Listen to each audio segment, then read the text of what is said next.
yang sistem ini senantiasa membuat kita untuk konsumtif. Benar. Karena masalah ekonomi kapitalis ada dua. Satu fair. Ayo lo. Masalah ekonomi kapitalis ada dua.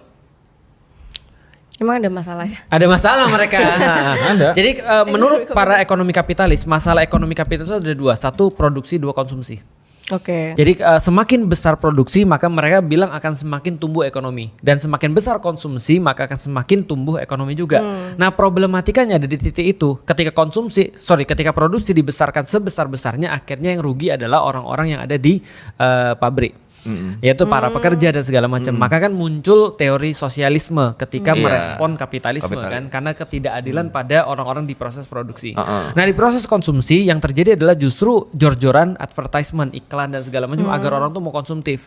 Maka contoh misalnya ya, dibuatlah kalau nggak bisa 1, 2, kalau nggak bisa 2, 3, nggak bisa 3, 4. Itu yang terjadi kemarin ketika subprime mortgage tahun 2008. Itu ketika supply barang waktu itu adalah properti lebih besar dan kemudian digoreng besar-besaran, jadinya terus kemudian bubble ekonomi kan.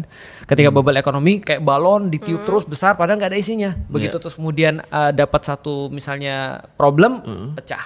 Jadi krisis ekonomi kan gitu kan ya.